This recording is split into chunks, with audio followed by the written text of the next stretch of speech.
Welcome back to another week of Hello Ladies, Feminism, and Pro Wrestling. I'm one of your hosts, Sabrina Hannon. I am the other host, Megan Manley. And so just a quick apology to anyone who was listening last week. And I don't know how long the issue was going on, but we had been using Skype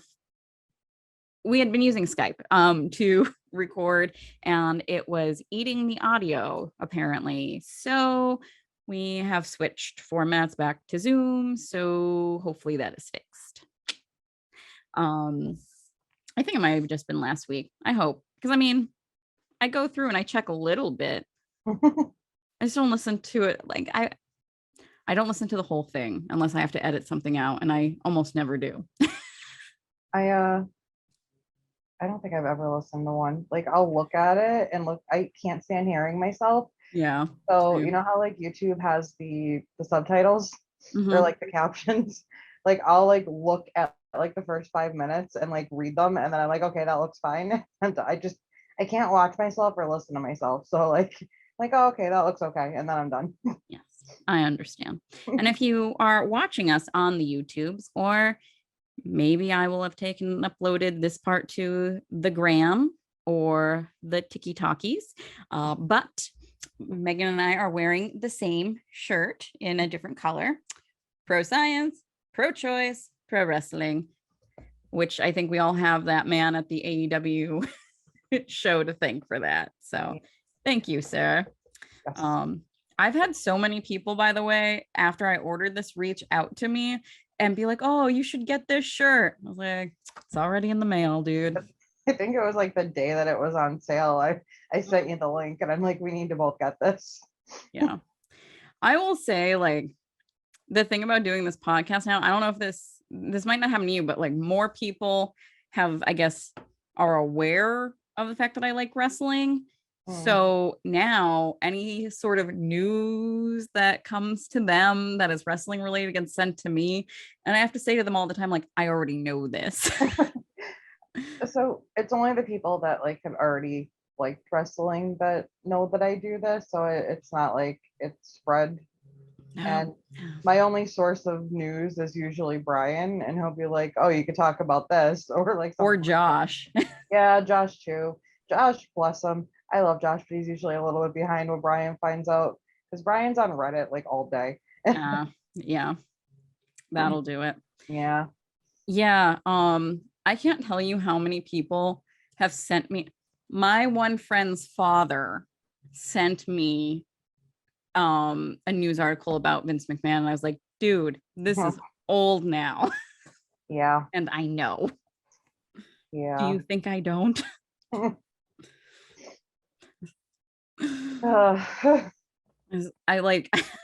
had said to someone who, it was in a group chat, they had said like, oh, Sabrina, look at this. And it was the Vince McMahon stuff. And I was just like, dude, every morning I wake up and I put on wrestling news, because that's how I generally start my day in a happy way, but not recently. No.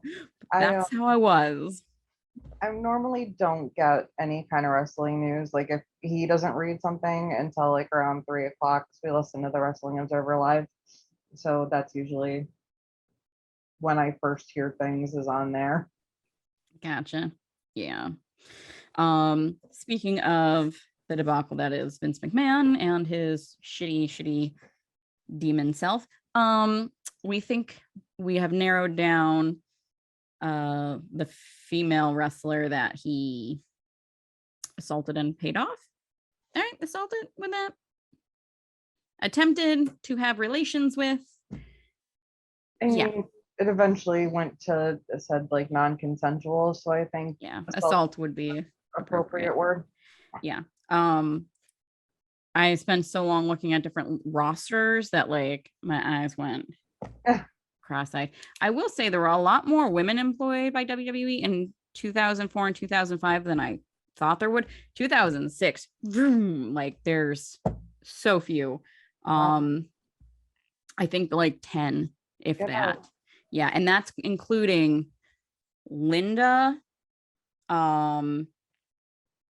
I think the Fabulous Moolah and Mae Young were listed on the act, and Lillian Garcia. So like, right, 1, 2, 3, 4, 5, 6. Yeah, but a little more than 10. So whereas like there was a long list, like I was surprised at how many people were there before. But anyway, we'll get to that later. So I continued for science watching the Orange Cassidy's Twitch streams, and at least last week. I don't think he had one this week, and if he did, I very much so missed it. So we are recording on a Wednesday, and I spent yesterday, which was Tuesday, believing it was Wednesday, which screwed me up twice, because if there was, well, 3 times, because I possibly missed his stream. Also, I had a presentation today for work that I freaked out halfway through the day yesterday, thinking that I missed it. Oh no. Realized it was Tuesday, promptly forgot, and then got excited for Dynamite and realized there was no Dynamite. Like, I was just a struggle bus yesterday. I'm sorry. I mean, can relate. I was, dental procedure and yeah. Well, that was the other thing that I freaked out about. I was like, oh shit. Like, it was like 6 o'clock and I was like, oh my God, me and Megan didn't record. Dynamite starting. Like, I just, woof. And then I was like, I'll ask her how her mouth is. I'm just like, I'm in pain. I haven't been able to eat solid food in like 36 hours. I'm not happy. Yeah. Again, lots of yummy soup. Yeah, I wish I could have a smoothie like you said, but no straw for a little bit until the thing is healed. Just put it in a mug and go. What's funny is so last night I messaged my mom and I messaged my brothers and I was like, will you ask mommy if she's going for a ride after dinner? Because I wanted to get out of the house for a little bit. Mm-hmm. And she called me and she messaged me and she's like, I'm leaving in about 10 minutes. Do you want to come with me? And I was like, yes, please. So she usually gets a coffee from Dunkin' after dinner and she take a little drive.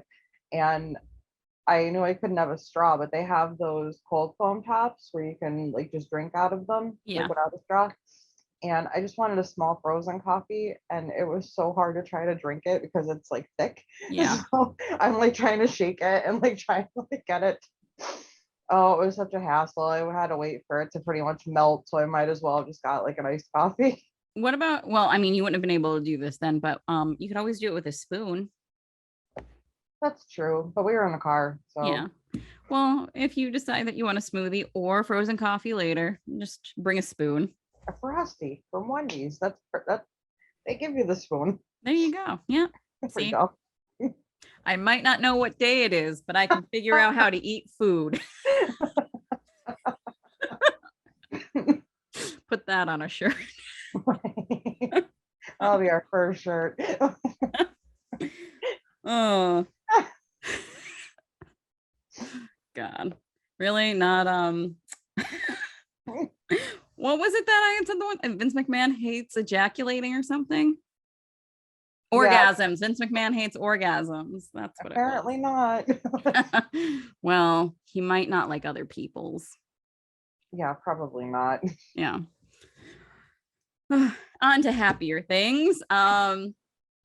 So with Orange Cassidy's stream, it was watching Vine compilations, which apparently he likes a good cat Vine. And but the crowning moment of this whole thing was, so last week, like the recorder kept like popping up, and he was like, should I learn how to play the recorder? Like, he's like, I really like it apparently.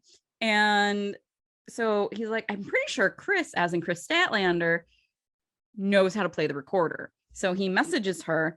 Sure enough, she does. And she goes and makes a video and sends it to him of her playing the Best Friends theme song on the recorder, which I have. So he took his phone and put it up to the camera and played it. I took my phone and recorded it. So I have some really shitty video of it, which maybe I'll throw up on something. I think you sent that to me. Oh, I definitely did. That's the reason why I recorded it. Yeah. Um, so just some wholesome best friendy fun there. And I was very excited to see that she was in some photos with the best friend. So it looks like she's not completely out of that faction. Same thing with Mhm. Danhausen. Danhausen was back. Although I don't want him to be away from Hookhausen. I'm fine with him like floating around. Yeah, I saw on Twitter the picture of her with Orange Cassidy, Chuck, and Trent all in the tie-dye tracksuits. And then Mm-hmm. I saw the picture that she took that was a little more risque, where she was on the chair. And I think it was Chuck Taylor left a comment that said, "We bought you a tracksuit." Like her, it was like, "What the hell? We bought you a tracksuit." That was so funny. Oh, Chuck, Yeah. aka oh no, Dustin. That's his. Yeah, I was like, I had to remember. I was like, what is? It's not Dusty Roads, not that one. Dustin. Yeah. John Silver called him Dustin again on BT this week, and I was Yeah, like, I saw. Chuck. As soon as I saw it, I thought of you actually. I'm kind of bummed. I didn't really get to pay attention to BTE this week because he put it on while I Was got drugged. like no, so I had like easy emails like pretty much all day, and then it happened to be like when he was done with meetings and put on BTE, I got like three nightmare emails in a row Mm, that required like my full attention and a lot of like work and like looking at different orders, I guess we could say. And I actually had to like really pay attention to what I was doing because money was involved, and yeah. I pretty much missed all of BTE. But Brian said like there wasn't anything too crazy on it this week. Just something about like Hangman saying about like wanting to reconnect with friends or like friends or so they're definitely building back towards like him getting back with the Bucks after Matt's text and then this week. Yeah. They also talk about Colt Cabana. Yeah. Um, so I'm sure you've heard like there was some rumors that maybe Colt was going to be let go or not renewed. It doesn't look like it's going that way, thankfully, because one, he is I Colt Cabana, we've said it before, is an amazing talent. Everyone loves him minus CM Punk. And he's entertaining like whenever you put him on screen. Mhm. I just adore that man. Um, and I don't think I've heard anything problematic about him. No, I don't think I have either. It would just so in my head, and I have no idea if this is true. I think it's his voice really. Like he has a like very smart to have that podcast that he started forever ago, but his voice and everything about him just seems so wholesome. Like he seems like the male version of Molly Holly. Well, I have good news. Um, so I told you about my friend that is a manager of a tag team for like a local indie wrestling company. Yes. Oh, They you're gonna tell me a good story about Colt Cabana. Thank God. Yeah, he's been there. Like he's performed at that place before, and she's met him a few times. And I think she's even friends with him on Facebook, like his actual like Actual personal Facebook. Facebook. Yeah. Because I know she's friends with a couple wrestlers, like Leva Bates, Mhm. blue Blue pants hair. or whatever. Mhm. When she was in NXT, I know that like her personal Facebook, she's friends with her on there. But she has told me that like numerous times that Cole Cabana is just like genuinely cool. Like that he's just a really sweet, nice, down to earth Oh, guy. thank God. So that's what I said. I was because I said to her, I was like, I think it was during like the wrestling Me Too thing, and I was like, if I ever heard anything about like this one, like like listing ones that I really liked, and she was just telling me like how absolutely just sweet Colt Cabana is, and I'm like, Thank God. Like I don't think I would trust the world anymore. Like, I mean, not that it's hanging by a thread, but that would be what made me go snip. Um, yeah, just kind such of like he. along the lines of when like global Me Too started. And I was like holding my breath, praying to like any deity that may or may not exist, that I did not hear anything about Jon Stewart or Stephen Colbert. Oh Like God, yeah. I was Hmm. like, please, please don't let me. And we never have, and I don't think we will at this point. I think it definitely would have come out. Yeah, So yeah, right. It's like, yeah. So it seems like they're keeping Colt Cabana on. Who knows if he's gonna, there were talks of like maybe him doing Ring of Honor stuff, but maybe he's going to be doing um AEW stuff. Who knows? I just want him to have a steady paycheck. I would prefer him to be in AEW because that's what I watch. But we know like Ring of Honor folks wind up on AEW occasionally. Yeah. We were saying last week, me and Brian, that it seems like Rampage is becoming Ring of Honor light. Like there's an AEW. I know this past couple weeks it like opens with AEW people. It's Ring of Honor people in the middle, and then main event is like an AEW only match. So I think that they're using Rampage to try to get more exposure for Ring of Honor at the moment. Yeah. So we probably see him there at least. If like, I mean, Ring of Honor wouldn't be terrible for him. He was there before. Yeah, and I think anyone there would definitely benefit from him being around. And Colt Cabana is easily one of those people who not only like whenever he decides he's done in the ring, easy transition to being a manager or being on commentary, like natural fits. That man is just a gold mine. Like he'd be great on commentary. That was the first thing I thought of when you said when he was done. Like, yeah, he'd be brilliant. Yeah, absolutely. I think he would kind of be on the level of entertaining that Pat McAfee is. Not as crazy dancing on the desk, but like I definitely put him at that level. I had the same exact thought. When you started saying that, I was thinking Pat McAfee, and then you said it. I'm like, yeah, absolutely. Yes. He has that energy about him. And when both Megan and I agree, that is what it is. Yes, that word is law. Yes. I do love him though. He's like just a big cute teddy bear that I just want to like hug. Like, like I would be completely fine if one day, much like we did a Jericho podcast, if we just did an entire Colt Cabana podcast, I would be fine with that. I would love it. I would be so happy shifting through like all the interviews. What would probably be the hardest, because he has his podcast, would be going like pushing out all of those from the searches and just being like, no, not his podcast. Podcast with him on it, where he's being interviewed. I mean, spoiler alert, if we're planning on doing a What's Wholesome in Wrestling podcast, yeah, which will be next week. Yeah, I already have him written down on my list. Yeah, that's a good idea, because I like, pulling the curtain back a little bit, I'm not going to be in the state the whole first week of August. Yeah. So we have to double record one week, and that could be a good one to put out for the week that I'm gone. Yes. And I mean, with the state of the world, one of the reasons that we're doing the top 10 on, like, each of us will be doing next week, top 10 are our top 10, I can talk, I swear, unproblematic things about wrestling, is because wrestling right now is really problematic. Everything is problematic and everyone's injured. Yeah. So we need a pick-me-up, and we are making our own pick-me-ups.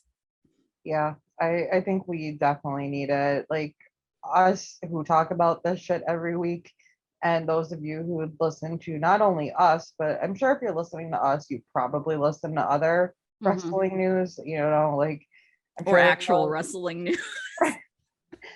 There's probably people that listen to like Cultaholic or like Observer, or I'm sure probably more like AEW leaning things, because I think I know I'm very much more leaning towards pro AEW. So I think like the stand up for WWE guys probably don't listen to us anymore. I don't know. Like, I talk about WWE a lot, and granted, a lot of the great things I have to say about WWE this week, it's going to be a little bit different because I'm a big fan of Dolph Ziggler, and man, am I a happy camper, but we'll get to that. But I mean, I gush over specifically the women's division whenever I have a chance. I mean, Bianca Belair is on her own as someone that I can just happily talk about for forever. Like, what a wealth of just wonderful humanity that flows out of that woman. She's the embodiment of wholesome. Mm-hmm. Yeah. Yeah. Like if she murdered someone, I'd be like, what did that dickwad do to Bianca Belair? What did they do to deserve this? It was not unprovoked. No, that sweet, innocent woman. There's Who no did that? right. What did they do to you? Mm-hmm. Like if she murdered Tom Hanks, I'd be like, Tom Hanks must just snapped. That's just what happened. That's hard though. That's a hard one. I mean, you picked the two like I know. I would still side with Bianca Belair. Mm-hmm. I mean, she's a great stepmom. Oh, did you? I don't know if you caught Raw this week, but when Bianca came out, there was a little girl in the front row who had like a little girl, her father or mother, I don't know. I didn't pay attention to the adult, was holding her up like on the hip, and she had like the long braid like extension and a little jet, and I was like, oh, no, I this is didn't why watch it. representation matters. I I was very I didn't want to give them ratings. Like Mm-hmm. that's pretty much I couldn't do it after I mean, I There was haven't no really, Vince. no, there wasn't. I haven't really been watching as much since like all Mm-hmm. the shit first came out. I basically what we've been doing is putting it on like the top of the hour every hour because that's usually when like the important stuff happens. But Monday, I didn't turn it on once. Mm. Um, I specifically sat and started rereading the webcomic I read about Persephone and Hades. And then I was watching Twitch in the background and I watched a man make $10,000 pretty much within an hour. Um, he was streaming for already like 13 hours because he started playing a game, he beat it, then he started playing another one, he got just like really into it and he just Mm-hmm. kept playing all the way through. And people in chat were asking him how much to turn this into a 24-hour stream. So he said to his wife, he was like, how much, he's like, let me ask the wife, how much to turn this into a 24-hour stream? And she's like, I don't know. Like she was like put on the spot and she's like, I don't know. He's like, just throw out a number, any number. And she's like, 2,000 subs. He immediately, all these gifts, like subscriptions started coming in and people subbing and get like, people were gifting him 100 subs at a time at 50 and like 25. I watched 2,000 subs come in within under an hour, and each sub is $5. So even if he gets like $3 out of every one of those, like I watched him make nearly $10,000 in less than an hour. And it What are was, we doing with our lives? I really want to start streaming to be honest with you, but it was insane. And then when he like hit the amount, because they were like, put a sub counter up. So he put a little sub counter in the bottom of the screen. And when it hit, like the chat went absolutely insane. And they started like spamming like these noises that you can redeem for channel points. Mm-hmm. And the streamer just broke. He lost it and started laughing. He's like, well, I guess I'm doing a 24-hour stream. Mm-hmm. I look at Brian, I go, this is more entertaining than anything that could be happening on Raw right now. And I heard it was a boring as hell show. I mean, I enjoyed some of the segments, but I'll get into that when we get there. Unless we wanted to skip there.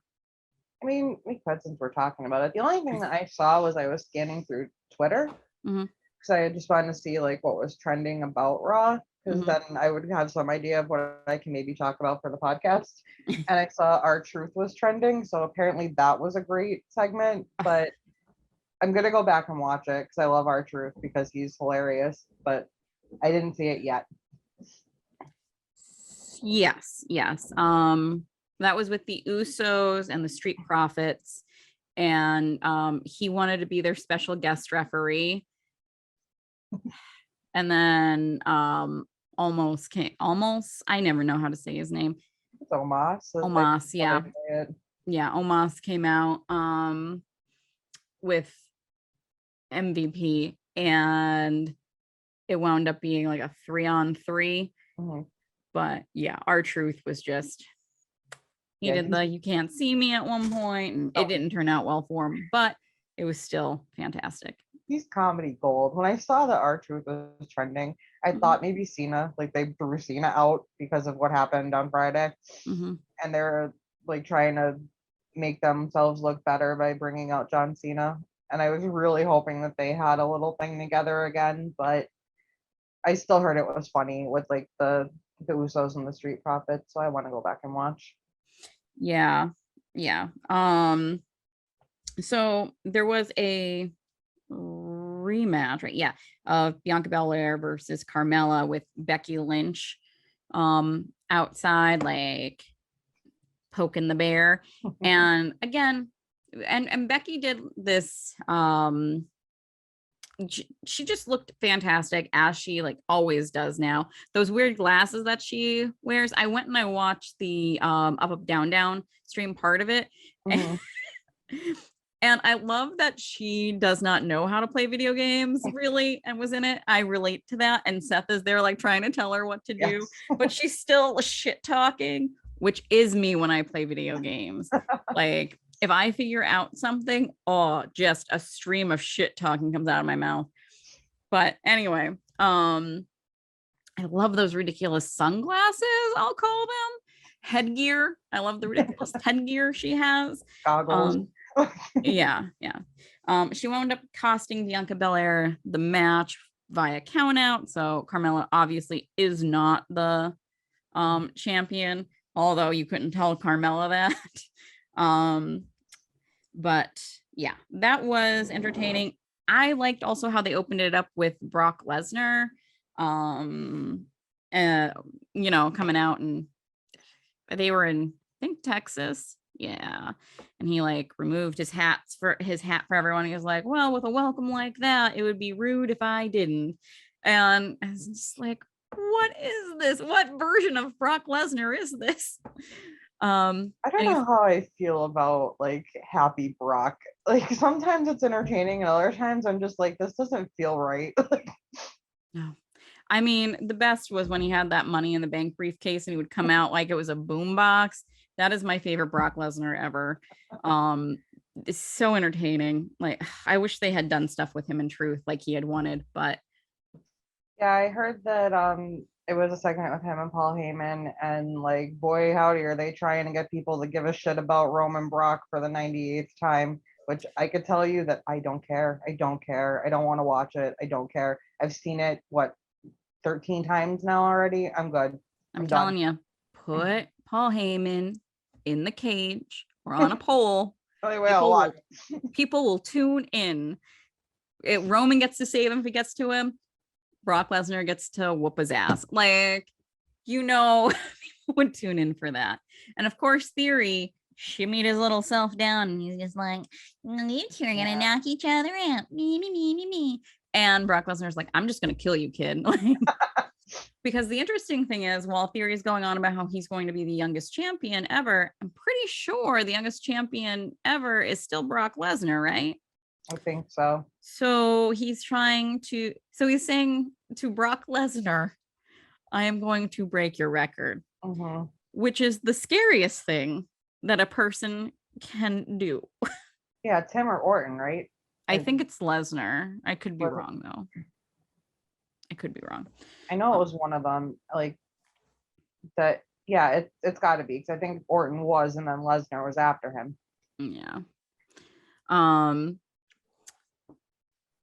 yeah. Brock Lesnar did take and do so of course Otis and Gable came out to try and like sneak attack Brock Lesnar, which he basically laughed at them and then killed them. He F5'd Otis like it was nothing onto a table and like just destroyed the ringside announcers table. And that's not something you see the announcers table get destroyed all the time, but not because someone is F5'd Otis. No. Like that was a good way to open up, especially we didn't talk about this, but SmackDown had, I think it was under 12, like bell to bell, under 12 minutes of wrestling. Yeah. If you're adding in the other fighting that happens like before matches and after matches, it would be over 12 minutes, I think. The thing that pissed me off the most was that they teased me with a Shayna Baszler match, and then it didn't fucking happen because what's her face? Lacey Evans, they turned her heel. Not happy about that either against her partner. I am so angry. Why? Don't tell me Shayna Baszler is going to be on your goddamn show and then not parade her out. No. It's cruel and unusual. I told you that the plan was to make Lacey heel, which makes no damn sense. They had, I don't even want to, like, I already went on my rant about it. Yeah. But yes, super pissed. I better see Shayna this week. Otherwise, I'm writing a strongly worded tweet. You know that angry cat meme where it's swimming? Yeah. That'll be me on Twitter going for WWE Creative. Please write an actual letter with the stamp and everything, like the old days. I mean, dear WWE. Dear WWE Creative, stop fucking with me. Stop being terrible. Like, fire Vince McMahon. Or at least dig a hole, push him in it, cover up the hole. Yeah, ain't happening. I think my whole theory is not unlikely. I mean, wouldn't you at this point? Who's going to really miss him? I mean, probably Steph. Like, she'd get a company. She would get a company. Yeah, that's true. Just saying. Also, like every time this shit comes out, he is embarrassing her mother and, you know, everyone else in his family. But like, I mean, even if Linda knew this stuff was going on, it's not good. There's a part of me that thinks that Linda might be the one leaking it. Maybe. She should just fuck up his you know, he's on some sort of medication. Just fuck it up a little. Like, just change out the pills. We are not advocating murder. Yes, not advocating Linda McMahon murdering Vince McMahon. That would be bad. For legal reasons. Linda, do not kill Vince McMahon. There's a strong part of me that feels like she might be the one leaking all of this. Maybe if she like found out. Yeah. Like just done. Like yeah. I kind of feel like so the most recent thing that happened last Friday, shit was hitting the fan with like there was so much news going on nationally with Roe versus Wade and like different states doing different shit, and then executive orders being issued. The January 6th hearings. Yeah. I think they knew that this information was going to be coming out, and someone with the I think Vince McMahon was very much so behind having it released then, trying to get it lost in headlines, because that's the smart move. If you know that's coming out, you release it before, but you control when it's released. Mm-hmm. And that was a good day to release it. I mean, honestly, when all this stuff has come out, it's a good time if you're trying to make sure it's not like, I mean, it's a headline, but it's one that's going to be forgotten fairly quickly when people are having their human rights taken away. Yeah, true. So there's something that I'm hoping happens. Dark Side of the Ring is going to do another season. Mm-hmm. And I'm really hoping that they get into all this shit. I think that would have to be a 2-part episode, quite frankly. Right? Yeah. Like there's no way it could just be, I mean, because this is decades of shit. Decades.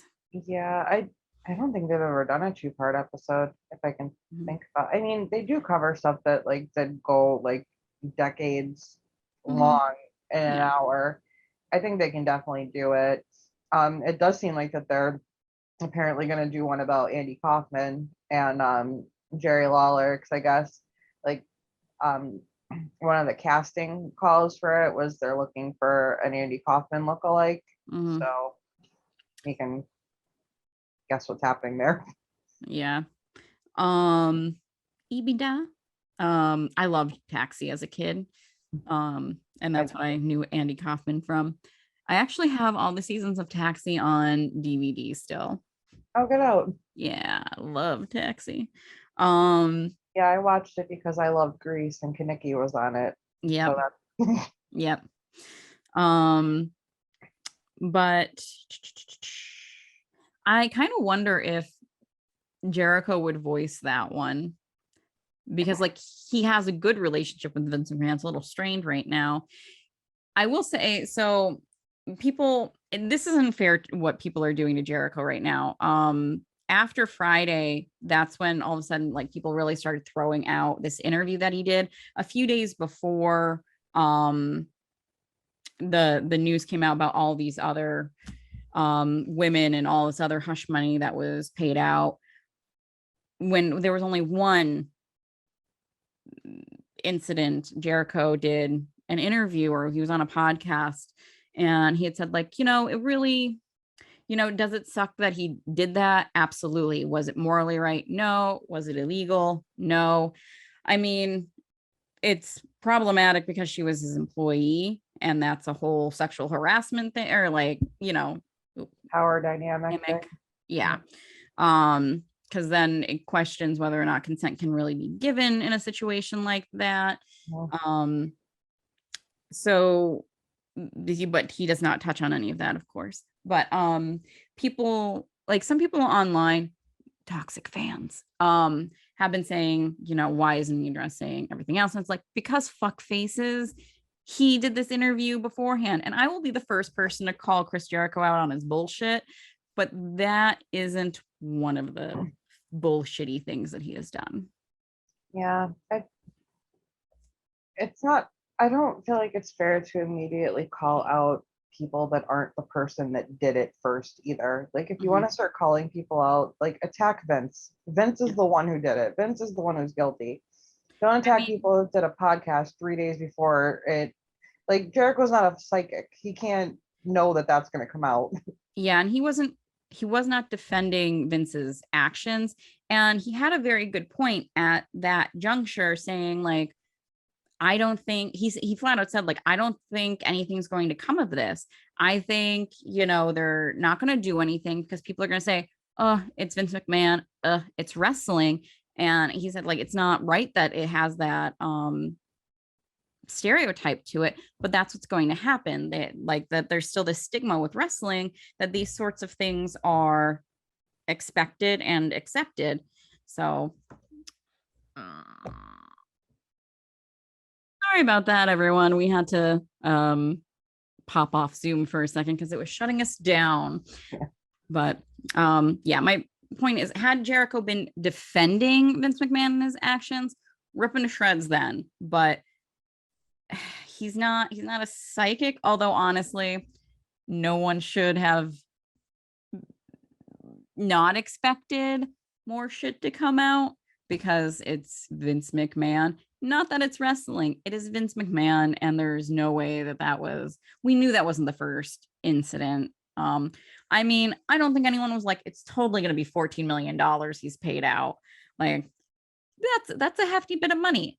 Not for a billionaire, but I mean, it's a hefty bit of money when you got rid of talent during the middle of a fucking pandemic for budget cut reasons, but you have the money for a blowjob. Like, yeah. Well, I mean, if he wasn't using, so that's the thing, right? If he used company money for his blowjobs, that's the issue for the company. If he used his own personal money, so disgusting. Oh, it's disgusting. Yeah. But like, that's what they're going to say. Like, it was his own money. Yeah. God. I mean, nobody was surprised, but like Jericho was apparently, but when so when you, I think, respect and look up to somebody, you got blinders. You yeah. try to see past. I know I've done it in the past where people that I've looked up to that, like, looking back in hindsight, I should have realized were shitty, but because you care about them, you don't really see it. And then when the evidence is thrown in your face, it's like, okay, yeah, I really like I was willfully ignorant and not like looking at this like I should have been. That Yeah. might be how, I mean, if Jericho's surprised, that might be like that kind of didn't want to believe it. Like deep down, you know, but you tell yourself no, like that kind of thing. Yeah. Yeah. Um, yeah, I guarantee, like, one of the first things I thought of actually when all this other news came out was like, I bet Daniel Bryan's real glad he's in AEW right now. Yeah, there's probably a lot of people that are glad that they're not associated with WWE at the moment. Because, I mean, say what you want about Tony Khan and his, pixie sticks or whatever. And He his doesn't, hugs. yeah, he looks like he was not hugged enough as a child. And No. that's really sad. Yes. But, like, none of his hugs I think are inappropriate. They're just sad. Yeah, they're sad. They're like that he did not get hugged enough. And I he, hope everyone gives him a Christmas card every year or like whatever holiday he celebrates. Like everyone give him a card, honestly. seriously, or just give him a hug when you see him. Like he clearly needs it. Mhm. I don't. He doesn't strike me as problematic. I don't think that. It's not like that. No, I don't think that we're ever gonna hear. I mean, I hope not that like he mistreats any of his staff. I think he's too much of a fan to to be honest. I hope not, but unfortunately, like we know there are toxic fans. Yeah, We know that there are racist fans. We know that there are homophobic fans.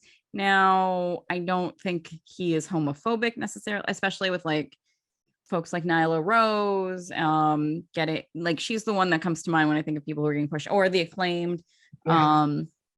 But yeah, I, It's not. it's one of those things where like only time will tell. My other thought on why he looks so sad during those hugs is maybe that's the only time that he gets to close his eyes and sleep for a second. That's true. It's I like, don't know oh, how that man functions between like the Jaguars and the like soccer football AEW club and AEW and and now Ring Ring of of Honor, Honor, like, and working with New Japan now, and like I Pixie just, Sticks, man, Pixie Sticks. yeah, I just want him. I want to take like 3 days off at least and just sleep. Just Hmm. take a couple days off.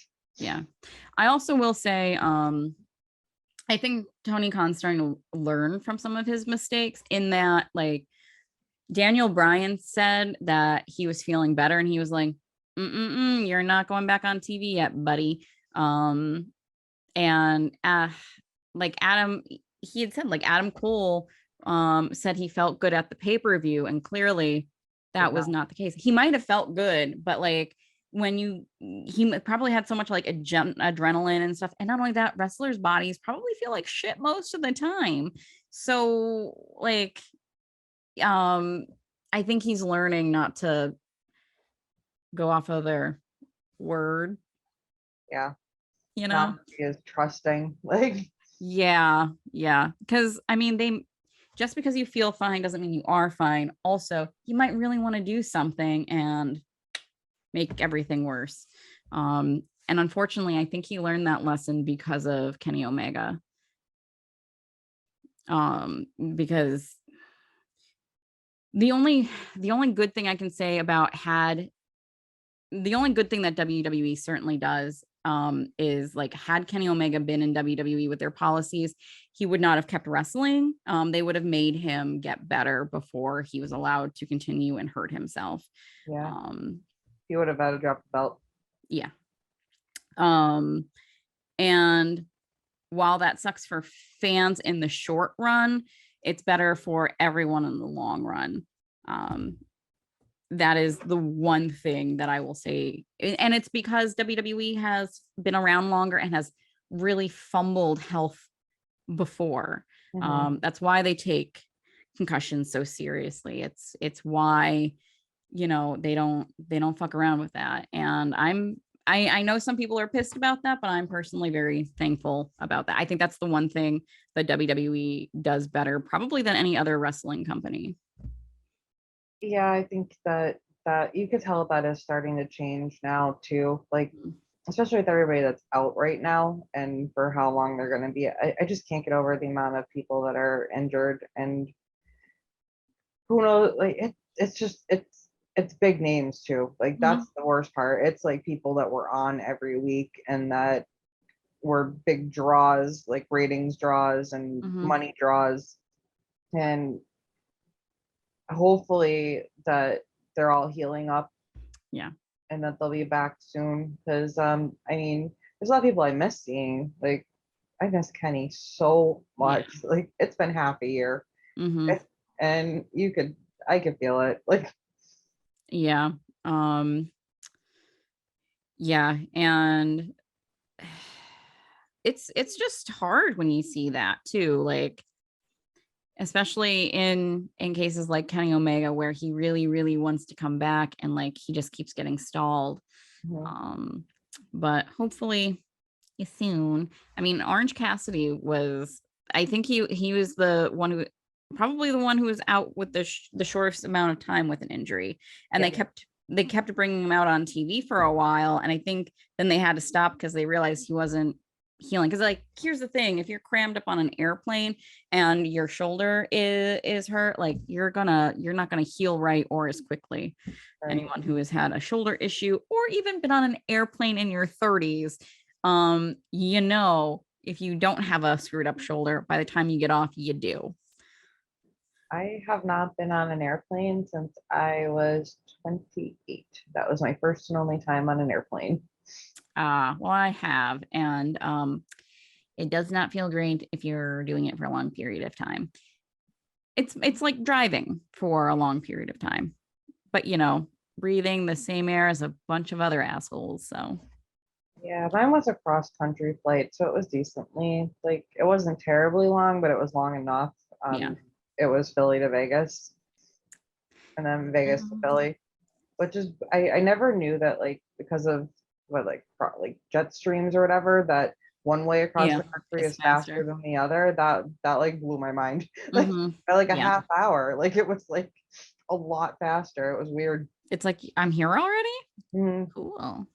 Yeah, going from the West Coast to the East Coast was like stranger because you're jumping like so Ahead. far ahead in time. Like the time was like it was weird going like across to the West Coast, and it's like, wow, it's only an hour later than when I left, but I was in the air for 4.5 hours. Like that's so strange. But Mhm. for like to be that far ahead in time going back, it was so weird. I was in Vegas once for New Year's, and that was really weird because obviously everyone was that I knew was on the East Coast basically. So I was getting like Happy New Year's before, like hours before it was New Year's where I was. So We yeah, were there for Labor Day. It was hot as hell. it was pretty chilly when I was there. Pretty I chilly. wouldn't mind going in the winter, like fall or winter. I think I'll go, but I will never ever go to Vegas in the summer again. I don't know what the hell we were thinking. No. Well, it was Brian's 30th birthday. That was my gift to him. Oh, okay. Yeah. Yeah. Yeah. It was a good gift. Yeah, I do okay. All right, sometimes.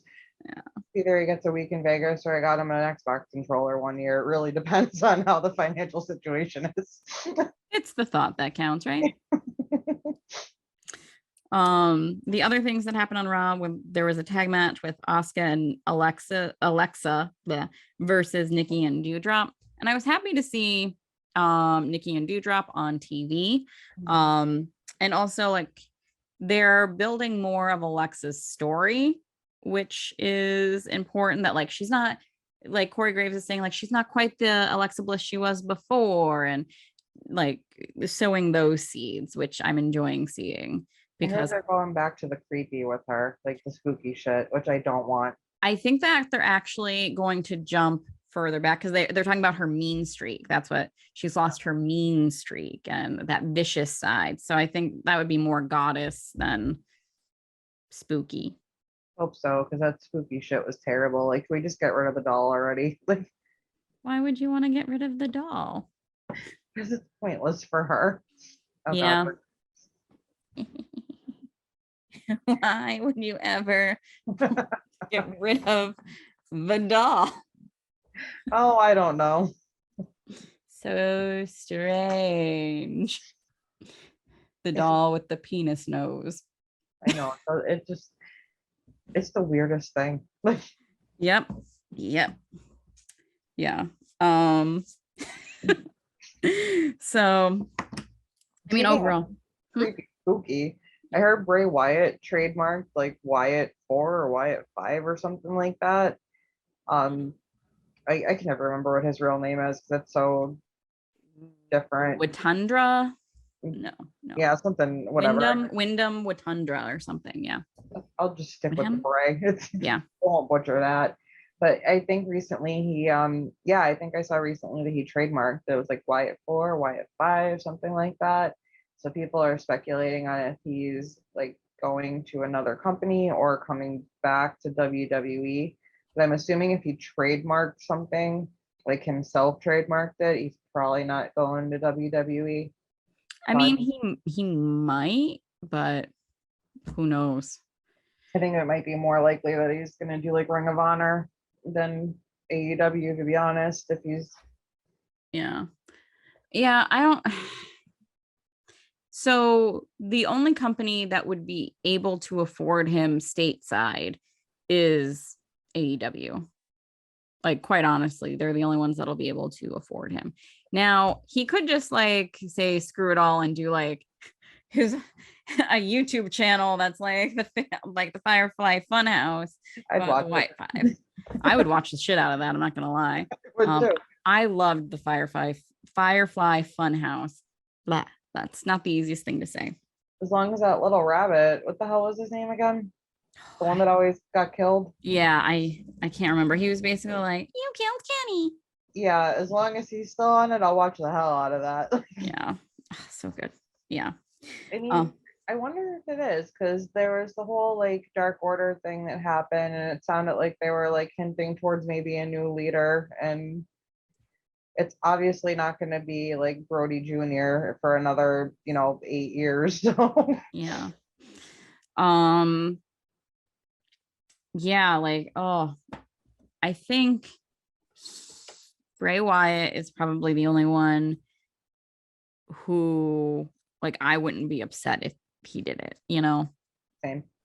Um, I mean, I'm upset that somebody else has the audacity to call themselves Bray, so or not Bray, Brody. Brody King. Like I just get a little, I wouldn't say mad, but like irked.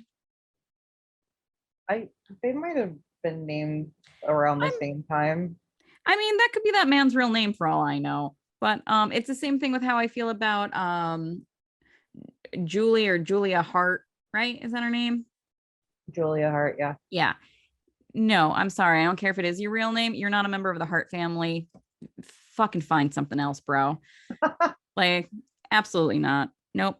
Nope. Because every fan has to then Google. Like, no, no, no, no, no, no, no. It's just a respect thing. Like, no. In my humble, always correct opinion. Tell me how you really feel. Right.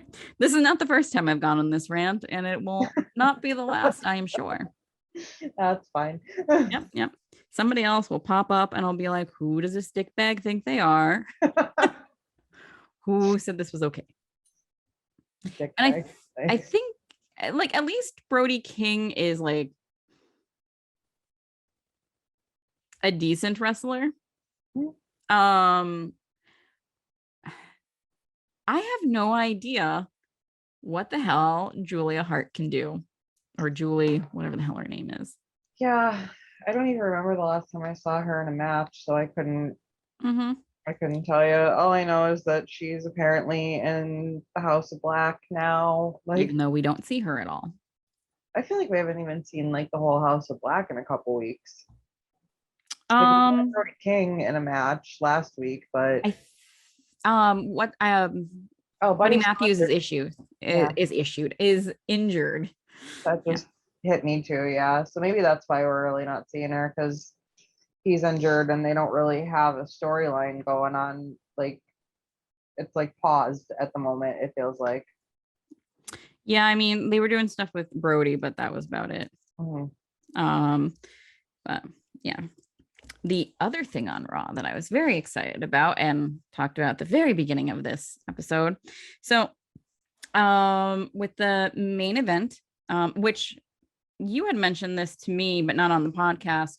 Something for like, I think you said for 10 weeks prior to this week, all the main events on Raw had been women's matches, which is definitely their longest streak of it. Like I had been noticing that they were doing that a lot more. And they were all good matches. And yes, that is, I don't even want it to be something where we question it. And it just normalized, which I think they're actually doing a decent job of doing that with Raw. SmackDown's a shit show anymore. Like it switched. It used to be SmackDown was good. And I don't know, for like 2 months now, it's a struggle bus getting through SmackDown. Yep. But, and that's not a read on any of the talent that is on SmackDown. It has to do with whoever's writing it. But rematch. That's all it is. Like, what do I tell you? Like every Friday, I'm like, I don't have to watch. I've seen the same show for 3 months straight now. Like, so the only thing that I liked from SmackDown this past week, which I mean there wasn't a whole lot, was Corbin coming out to do commentary with Graves because he had taken out Pat McAfee at the pay-per-view and not to dinner on the floor. That sounds bad. He knocked him out. So Graves and Corbin were dancing and doing air guitar on the desk when Shinsuke came out, and dear God, that was fantastic. Corbin also, I think, is very good on commentary. That might be something he can look into after. I mean, I think he has his own YouTube channel, so maybe he's just gotten good doing the promos. I mean, like Brian and I always say, we are a Baron Corbin household. Yeah, me and Nam say the same thing. I mean, controversial opinion, Baron Corbin is entertaining. Like, yeah, he's very entertaining. And he's not a bad wrestler either. Agreed. And as we said before, when Meg and I agree, word is law. Yep, it is set in stone. Yep. Baron Corbin, stamp of approval. Yeah, I enjoy him. I always have, even when he was like the lone wolf and had his like stringy hair. Oh God, that was so bad. Yeah, it was terrible. Mm. Ugh. I think he's married now. I hope for everyone's sake that he got married after he had his haircut. Either that or she asked him to get the haircut for the wedding. Which, good call. Yeah, that was just sad. It's always sad when they're just hanging on to the shreds of their hair. Yeah, my dear old dad was one of them that tried to hang on as long as he could, and he'd have it long in the back and a baseball cap on, so you couldn't tell it was like going there. I remember that from my childhood. Sometimes it would be pulled in like a little ponytail in the back and folding up here. And then finally he just got rid of it and looks a lot better for like the past 20 years now than when he was trying to hang on to that. My cousin has like a little island of hair right here, and then nothing, and then hair here. And it's just like, dude, just go with it, bro. Yeah. But yeah, that was the only good thing from SmackDown, really, I think. But yes, anyway, the good thing from Raw that I was super excited about. So before the main event started, really, out came Dolph Ziggler. His music hit, and he wasn't doing commentary. They did the thing where he like wheeled a big comfy chair out and he was watching. And Theory was in a match, and I'm watching. I'm like, ooh, are they turning him face? I love a face Dolph Ziggler. And he has been around long enough, and he doesn't switch enough. I think he's been wrestling with WWE for 16 years, I want to say. Oh, really? Yeah, it's a long time, about 16 years.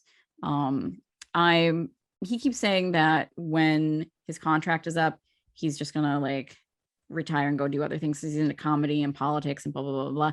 I just want him to do like the full 20, because he also really deserves like a 20-year celebration. I think anyway. But yes. So He's someone who does a good heel and a good face. Love it, live it. Yes. Give me all of it.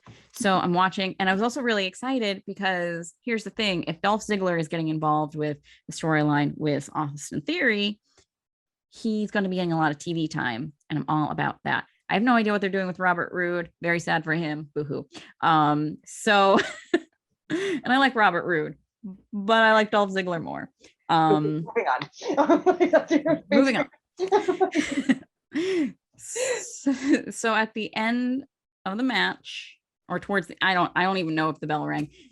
Dolph Ziggler shimmies into the ring and he super kicks Theory right in the fucking face. And people were just like, yes! Because everyone wants to super kick Austin Theory in the face. Yeah. I'm not the only one that hates him. Yeah. Yeah. And I was just like, yes, all of my dreams come true. So excited. He's been heel for a long time now. Yeah. His last baby face run was when he had the Intercontinental Championship. And when him and I think that was the last that was 2016. Yep. Because him and Miz, also the Lana thing. Yeah, it was a long time ago. Lana still had a Russian accent. Yeah, because that's when we saw, what was it, the 900 SmackDown, I believe it was. Yep. Where he had the match for like another match with the Miz. Did he lose it? I think he lost it at that one. I think he lost it at that one. There was a house show that I went to that he retained it at. And I will say the other thing about it was one of the few times I had like floor seats and I was fairly close. But I saw Dolph Ziggler and the Miz both went around and like signed everything everyone wanted, took pictures. Like they both seem like really good dudes. As far as that goes, I don't know what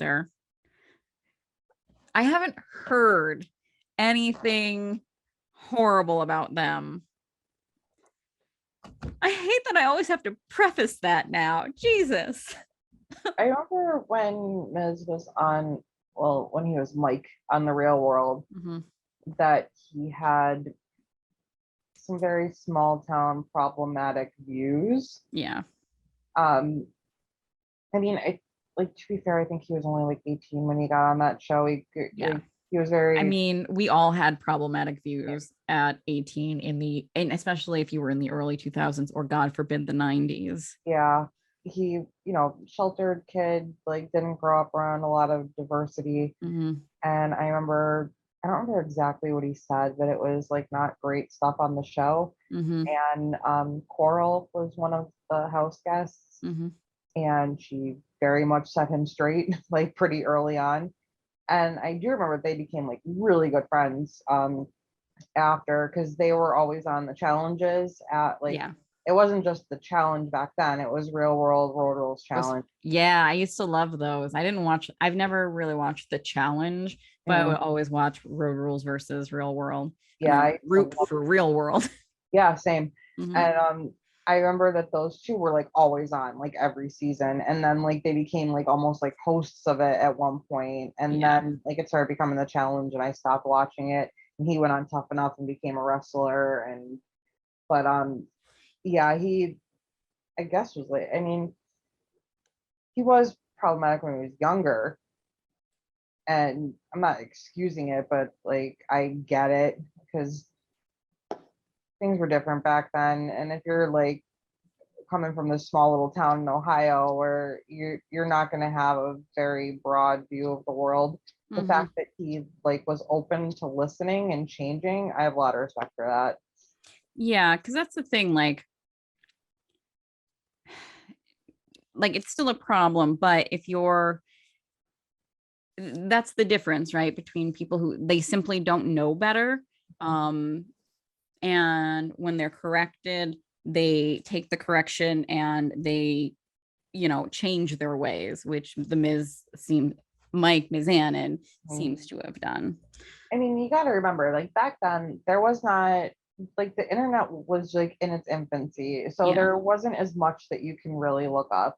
There was no social media where you can like hear experiences from people that grew up completely different than you. You basically only knew what you saw on TV and what was in your little bubble of where you grew up in, or what was like in the newspaper or on the news. You didn't really have a lot of knowledge of how more disenfranchised people grew up or their life experience, because you didn't hear it. Like if it wasn't in your immediate area of where you saw things, you didn't know. Yeah. And now it's a lot less excusable to be ignorant because there is a lot more knowledge. I'm not saying that, I'm not excusing ignorance back then, because it's not excusable to be ignorant, but it's more understandable because there wasn't as much out there to learn and grow. Mm-hmm. So back then it was, so there's a difference between like not knowing and being willfully ignorant. That's who like I have a problem with, because like if you say something and you do something wrong and then someone says like Lizzo's a good example. So her recent song Girls, she unknowingly used an ableist slur, and fans said, hey, I'm kind of upset that you did this. And she immediately with it, she took the song down, changed that one word, and put the song back out the next day. Like that was, and and like that's what you want, because she didn't want anyone to feel alienated. She didn't know. She didn't make excuses for herself. She just corrected herself, and moving forward, I don't think she's going to have that issue anymore. Yeah, that's basically how I've lived my life. Like, there's things I know that I've said in the past that have been problematic and wrong because I honestly didn't know better. Yep. And when I was called out on it, I changed. Like, it's as simple as that. You're called out on it and you change. You would like, I'm sorry, I didn't know. I will do better. Like, Yep. Yeah. it's another reason why I'm trying not to use the word female as much anymore, because that I've been reading up is not, it's kind of like trans exclusive. No, it, I can't even talk. I'm sorry. The Exclusive, like inclusive, yeah, that's the word I was trying to say, not exclusive, yeah, exclusionary. I'm just trying to say like girl, woman, like trying not yeah. to say like male, female. I And, also and like it's the con disrespectful. the context in which people usually say things about like when they say female, unless they're saying like female athletes or something like that. Like if people are talking about those females, it's almost always derogatory, and I always hate that shit. Yep. Because you don't hear people being like those males. No, Like, not really. It's always female. Like, yeah. and oh God, I hate when a guy will talk about like, oh, well, female, and like, Hmm. oh my God, no. Yeah. As soon as I hear a guy refer to like women as females, it's like red flag. Yeah. So for work, one of the things I talk about is maternal health, which we're no longer calling maternal health. We're calling birthing people, to be more inclusionary. Because here's the thing, like someone might be like, beep, beep, beep, beep, beep, me, having to change words. Well, not everyone who has a uterus happens to identify as a woman or maternal. So you still want to reach those people who have uteruses who don't, and you want them to get help. So you change your language. Like you're the one trying to get your message across. You got to be the one that keeps up with the language. Although I think that all people with uteruses, that we should all start going by the uterati. Why? Because it sounds mystical, wonderful, like we're part of a secret organization. And based on what I hear from people who don't have uteruses and think about women's reproductive systems, it is a mystery. So the uterati we are. I hate the argument where people bitch about changing wording or changing language or changing how you say something, because language has been evolving for thousands of years. There are many things that we don't say anymore that were said like 100, 200, 300 plus years ago. it's like language is fluid and What's everything. thou meaneth? Like, it's not hard to, it's not hurting anyone to change how you say something to include other people or to not put down other people. It Mhm. doesn't hurt you to say something like that's going to take a fraction of a second to come out of your mouth and not hurt you, but could potentially hurt somebody else. Yep, exactly. And I I don't understand why people get so angry about it. Like we were saying, like if you don't know, that's fine. Once you do know and you choose not to like update yourself, Mhm. that's where the problem is. Like our brains are little computers. Sometimes they need updates. That's Yeah. okay. And I don't buy the bullshit excuse either of older people like, well, that's just how I grew up, because I know plenty of people that are in their 40s, 50s, Betty 60s plus. White. Yeah, right. That have completely, you could still learn. Like, I don't Mhm. buy the you can't teach an old dog new tricks bullshit. Like, Yeah. anyone can learn. And it's the same thing with like when people talk about, this is a whole other thing, but when people say like, oh well, we can't judge morality today as we did, like we can't use today's morality on times in the past, that's bullshit. When it, because they, it's always brought up for things like slavery, right? But people forget that like the rest of the world had moved past slavery basically when the US was still doing it. Like the rest of the world knew, hell, half of America knew. Like you can't do that argument like, well, we didn't know. Yes, you did. You did know. You knew it was wrong. At no point, like, I don't think someone had to tell me that's like owning someone and abusing someone was wrong for me to be like, probably shouldn't do that. Yeah. That was like a horrifying lesson in school too, when you first learned, and like that was Mhm. brought to your attention that like we as a society did that to other human beings. Like, holy shit. That, I'll never forget how I felt sick thinking that like human beings could, because you're young when you first learned about that. Like, I think I was still in grade school when we first covered it. Like, it's a rude awakening to your childhood when you learn that that had happened to other humans. Like, Yeah, when I first learned about that, I unfortunately was daydreaming and staring at the boy that I had a crush on, and my teacher called me out. So um, I remember that for multiple reasons. I was in like second grade and then horrified because I hadn't been listening. oh no.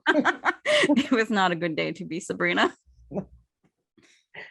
He had I mean, you cool were like Elvis 8, so hair. you were like 8. We'll give you a pass. Yeah, I was not paying attention. As I said, like, I was just like, hmm, which I'm sure is what gave me away. His rat tail is so cute. Oh no, he had Elvis hair. No, rat Oh, tail. Yeah. And I was really like, which Elvis is a very problematic character, but I was really into Elvis when I was little. I was a weird kid, okay? I was watching Taxi and I loved Elvis. Oh, clearly raised by an older boomer. Or by a boomer rather. yeah. I mean, same. I remember like Bewitched and I Dream of Jeannie and Gilligan's Island and all that. Like watching that when I was little because Yeah. that would get put on. Yep. Yep. So, um, but yeah. Um, speaking of morality, this is probably a good time to segue into what we talked about at the top of this hour. Yes, I think hour. I think Um, I need to light a cigarette for this part. yeah.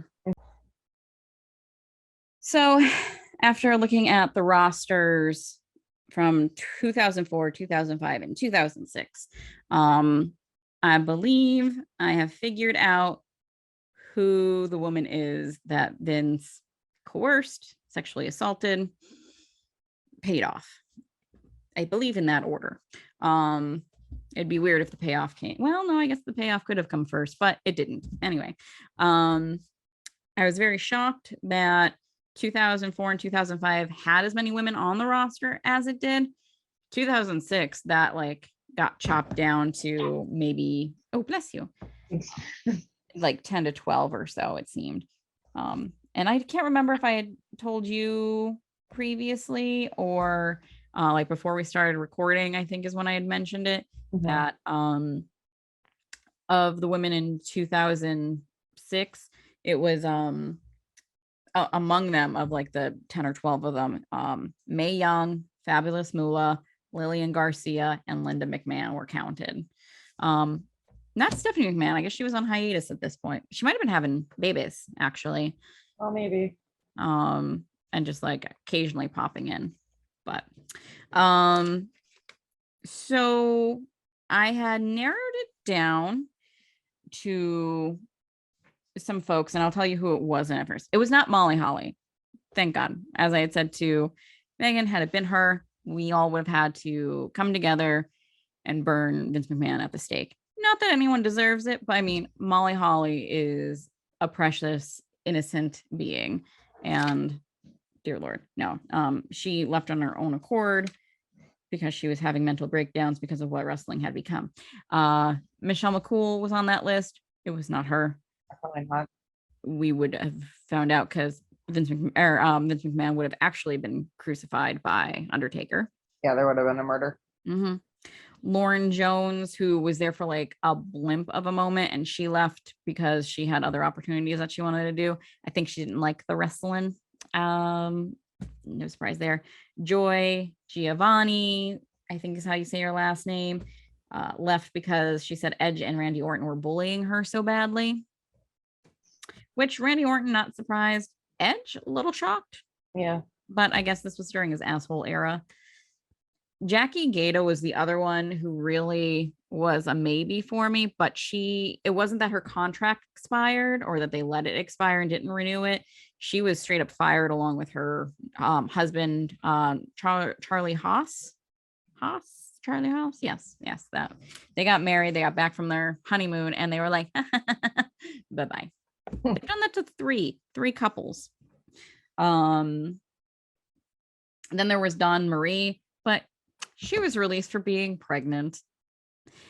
Megan didn't remember who she was, and for anyone who might not remember, Dawn Marie had an angle where she fucked Tori Wilson's father to death.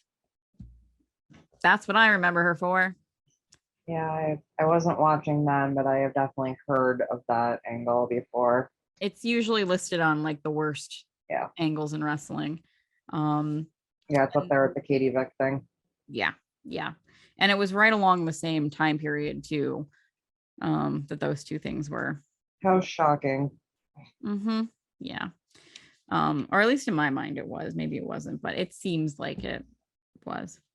And then the person that I think it was, based on my looking at lists and then Googling why people left WWE, Christy Hemme seems like the most likely person.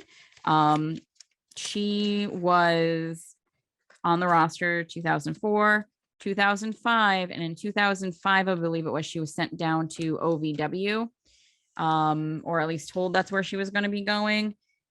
And then when her contract came up, it was not renewed. It was cited as budget cuts, and that Creative had nothing for her. And that is what was said happened to, not the OVW thing, that would have been a dead ringer, but that Creative had nothing for them. They were taken off TV, which she was, and that Creative had nothing for her. So most likely that's who it was. That's such a shitty situation. And you know what? It's probably not one person. No. I mean, this isn't like something that you hear that's like ever a one and done type thing. I'm sure that there's going to be more that come out. Or just when, who knows? I actually thought it was going to be Ashley Mascaro. Is that how you say her last name? She I believe she committed suicide not too long ago, which is one of the reasons why. So it would have made sense had it have been her, but her timeline doesn't fit. Not saying that she did not experience anything like that within WWE or from Vince McMahon, but yeah. I mean, the only thing that might have saved a lot of the female talent is simply that Vince McMahon didn't have anything to do with a lot of them.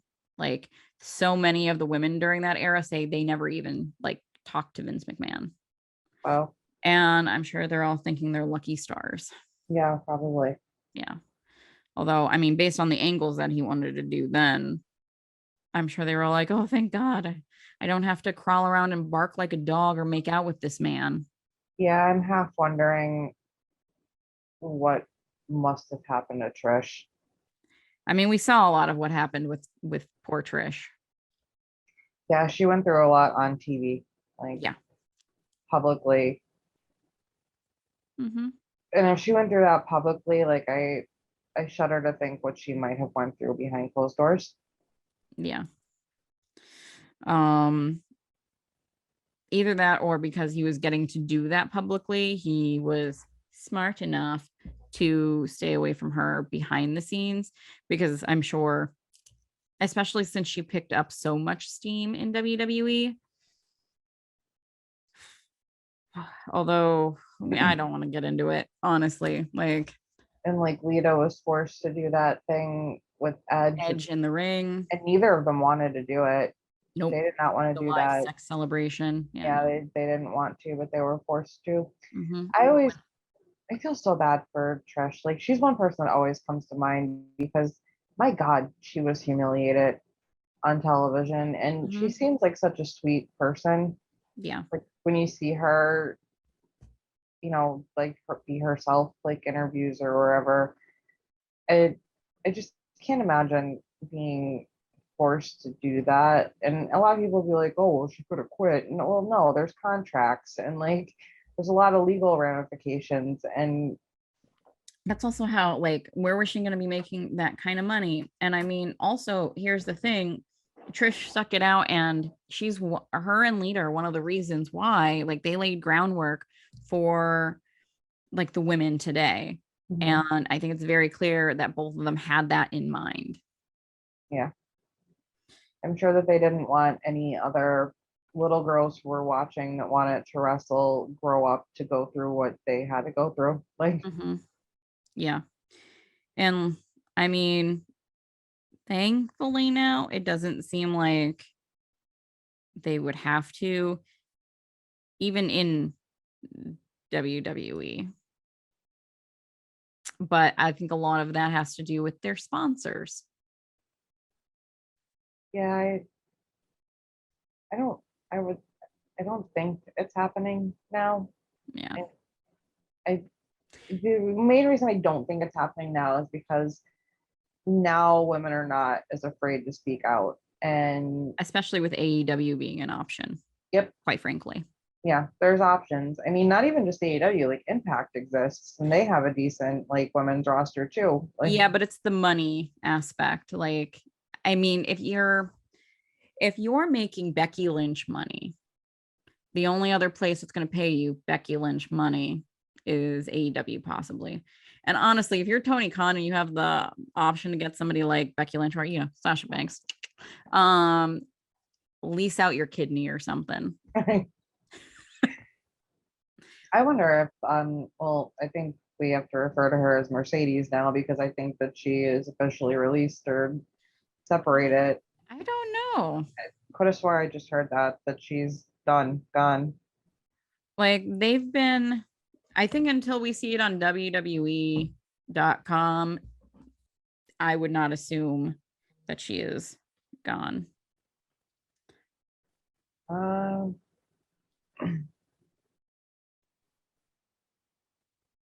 But yeah, apparently everything that I'm seeing is that she was released on June 10th, June 10th, June 10th.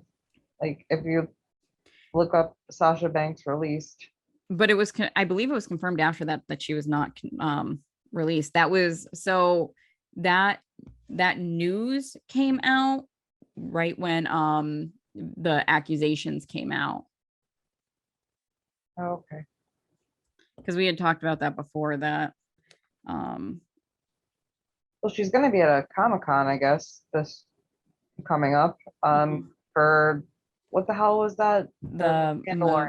the Mandalorian. Yeah. Yeah. And I mean, honestly, that might have already been written into her contract that she had to do things like that when she signed on for The Mandalorian with I'm sure, WWE's blessing. I'm sure she's fine with it. Like, Oh yeah. I yeah. mean, I'm sure she's over the moon I about it. think it's like $99 for like a photo op with her at for this. So, Yeah, San Diego Comic-Con is pricey. yeah, that's the I one I want mean, to go so to. is New York.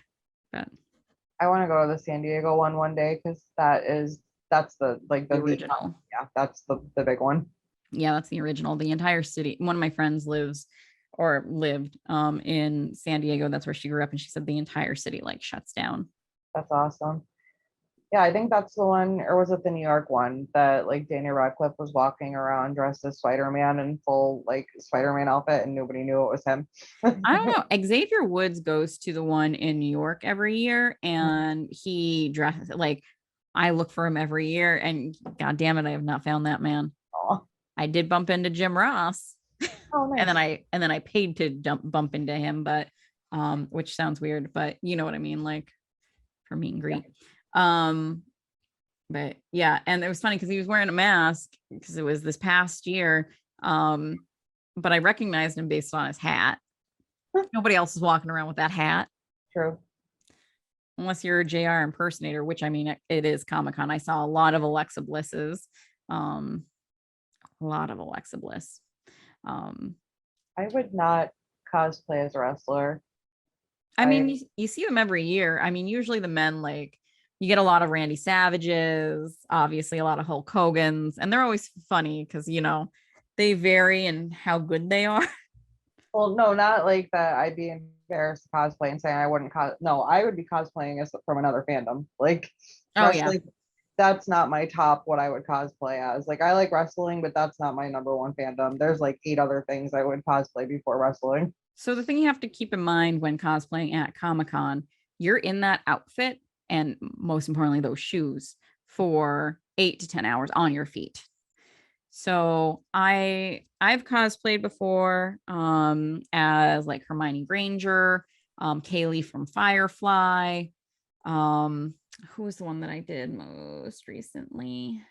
I don't even remember. I always choose though based on footwear because I've yeah, like I see sometimes like women walking around in crazy heels and I'm like, no way. Yeah, no. No way. No, that's Mm-mm. why someone from Avatar The Last Airbender would be my choice because they're all flat shoes. Yeah. I can definitely see why someone would do a wrestler if you're a woman because you're going to be in comfortable shoes most likely. Yeah, true.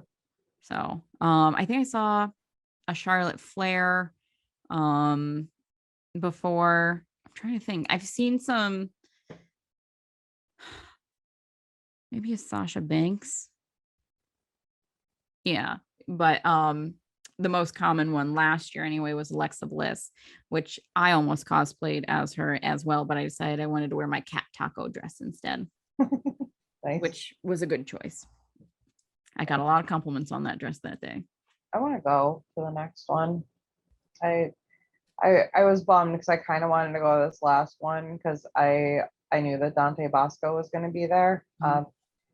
For those of you that don't know, Rufio from Hook, Mhm. Zuko from Avatar, Yeah. and I had a crush on him since Hook when I was a little child, Same. and I adore him, and I really would love to meet him, especially listening to the podcast that he does. I think he did a live recording They from did. Comic Con. Yeah. That's why I wanted to go. And I would like, but I was still nervous because of COVID that I didn't really want to be in like a huge crowd, and I didn't. But I think I feel more comfortable now that I'm vaxxed and boosted. Yeah. Plus, like a mask, I'd feel more comfortable with all of that armor. Like, It was really nice, like that one, you had to be wearing a mask unless you were taking a photo with someone. And two, everyone there was vaccinated and you had to show proof of vaccination. Not only there, but like if you were going to any restaurant in New York City, you had to show proof of vaccination, which I appreciated. I think they don't do that now. I think they stopped that. You never know once the fall hits. Yeah, it's true.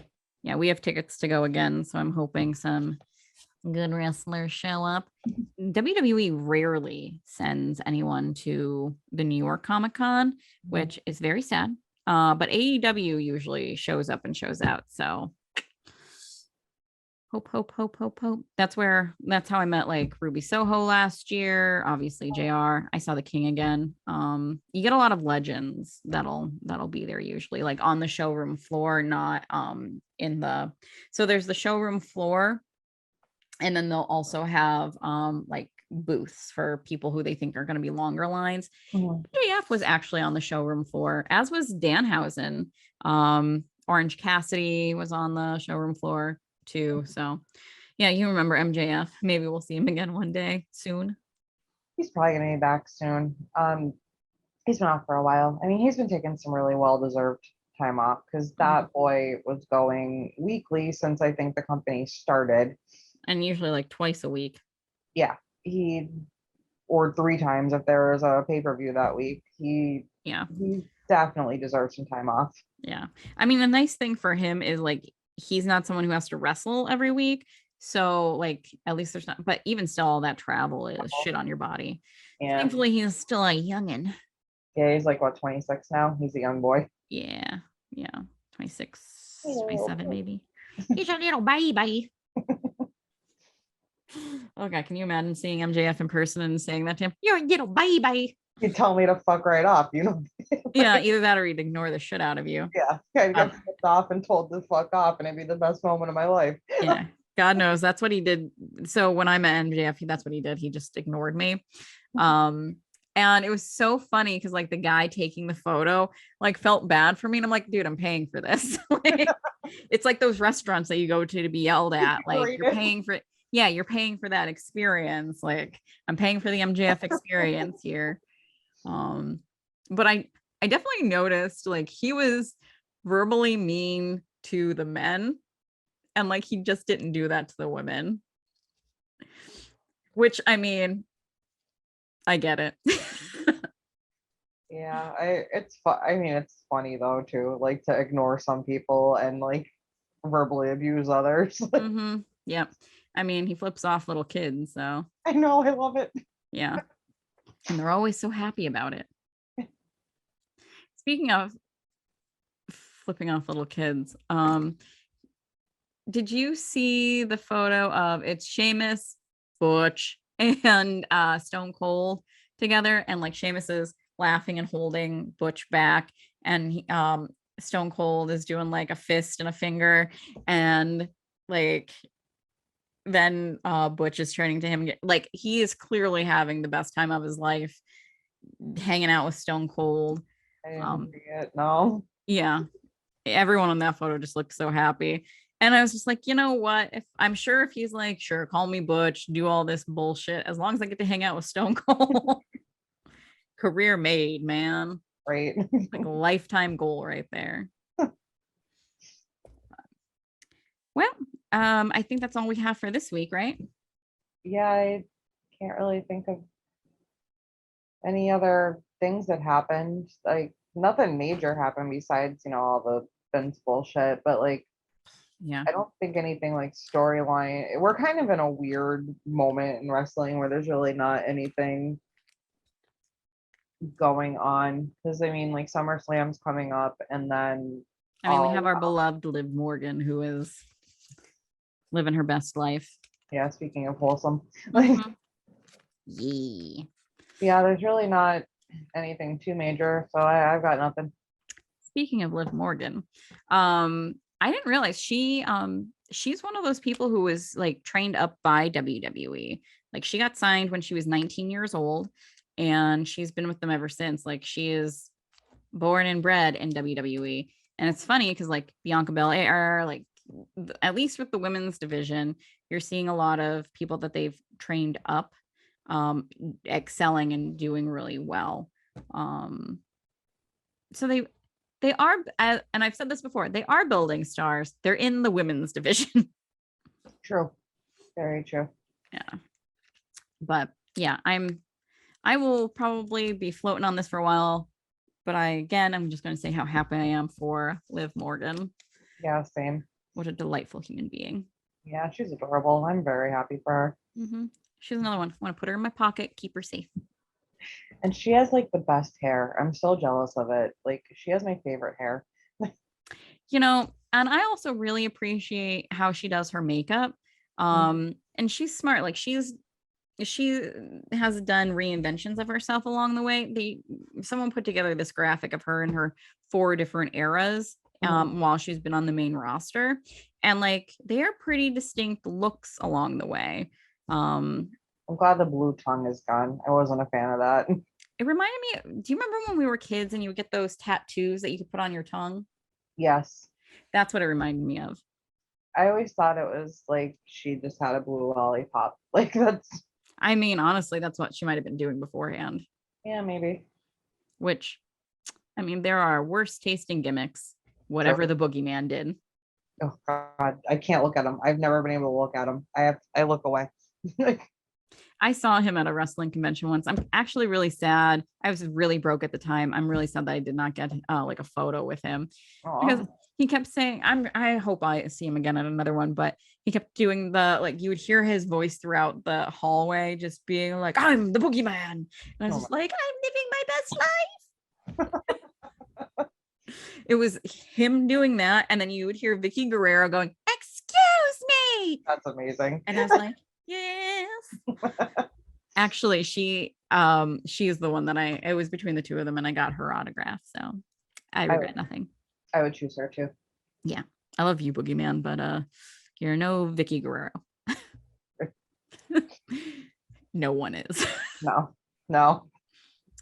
um, and also on that Hey You, I think is what they're calling it on AEW's YouTube with RJ City, the interviews. He does one with Nyla Rose and Vicky Guerrero, and that is amusing. They're great.